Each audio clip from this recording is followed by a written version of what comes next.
எல்லாம் இறைவனுக்கே. Hi friends, அஸ்ஸலாமு அலைக்கும். இன்றைக்கி நம்ம என்ன பார்க்க போகிறோன்னா, சக்கரவள்ளி கிழங்கு வச்சு ஒரு அருமையான ரெசிபி தான் பார்க்க போகிறோம். சீசன் இருக்கும்போது இந்த கிழங்கை அடிக்கடி வாங்கி சாப்பிடுங்க. உங்கள் வீட்டு குட்டீஸுங்களுக்கும் கொடுங்க. இந்த கிழங்குல நிறைய மருத்துவ குணங்கள் இருக்குது. சக்கரவள்ளி கிழங்கு வாங்கினா எப்போவுமே வேக வச்சு தான் சாப்பிடுவோம். இன்றைக்கி இந்த கிழங்கு வச்சு ஏதாவது புதுசாக ட்ரை பண்ணலான்னு யோசித்தேன். சரி, இந்த கிழங்கு வச்சு இன்றைக்கி பாயசம் ட்ரை பண்ணலான்னு பண்ணேன். வாங்க எப்படி செய்கிறதுன்னு பார்க்கலாம். லாஸ்ட்டாக டேஸ்ட் எப்படி இருக்குன்னு சொல்கிறேன். வீடியோவை ஸ்கிப் பண்ணாமல் பாருங்கள்.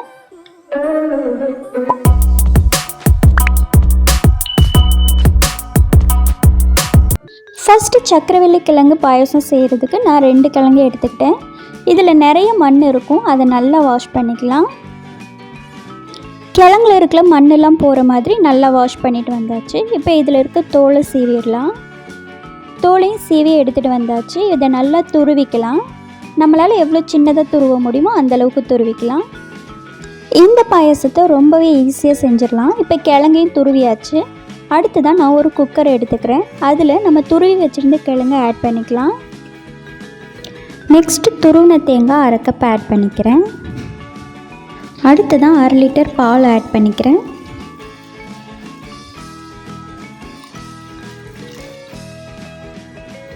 பால் ஆட் பண்ணிட்டதுக்கப்புறம் 1 கிளாஸ் மட்டும் தண்ணி சேர்த்துக்கிறேன். சக்கரவள்ளி கிழங்கு, தேங்காய் பூ, பால் எல்லாம் சேர்த்துட்டதுக்கப்புறம் இதை அப்படியே அடுப்பில் வச்சிடலாம். கொஞ்சம் கொதி வந்த ஸ்டேஜ் வந்துட்டதுக்கப்புறம் 1 கப் சர்க்கரை ஆட் பண்ணிக்கிறேன்.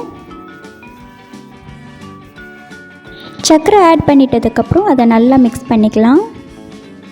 இப்போ பாயசத்துக்கு தேவையான எல்லாமே ஆட் பண்ணியாச்சு. இதை லிட் போட்டு மூடிட்டு விசில் வச்சிடலாம். உங்களுக்கு பாயசம் லிக்விடாக வேணும்னா 2 விசில் விடுங்க, இல்லைன்னா 3லேருந்து 4 விசில் விடணும். அடுத்ததான் நான் ஒரு மிக்ஸி ஜார் எடுத்துக்கிறேன். அதில் ஒரு 10 பாதாம் சேர்த்துக்கிறேன். இதை கொஞ்சமாக க்ரஷ் பண்ணால் போதும். இந்த மாதிரி 1-2 கடிப்படுற மாதிரி இருக்கணும், அப்போ தான் நல்லாயிருக்கும். நான் ஒரு 4 விசில் விட்டேன். இப்போ ஓப்பன் பண்ணி பார்க்கலாம் பாயசம் எப்படி இருக்குன்ட்டு. பாயசம் நல்லாவே வெந்து வந்துருச்சு. நான் பாயசம் வேகும்போது 2-3 ஏலக்காவை தட்டி போட்டேன். உங்களுக்கு வேணும்னா நீங்களும் ஆட் பண்ணிக்கோங்க. தேங்காய் கூடவே அதையும் சேர்த்து நுணுக்கிக்கலாம். பாயசம் தாளிக்கிறதுக்காக கொஞ்சமாக நெய் சேர்த்துக்கிட்டேன். அதில் நம்ம க்ரஷ் பண்ணி வச்சுருந்த பாதாம் சேர்த்துக்கலாம். ரொம்ப அது கருக விடாமல் அதை எடுத்துடணும்.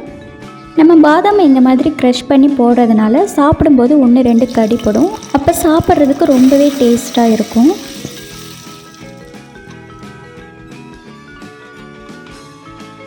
அவ்வளோதான், ரொம்பவே டேஸ்டான ஹெல்த்தியான சக்கரவள்ளி கிழங்கு பாயசம் சூப்பராக ரெடி பண்ணியாச்சு.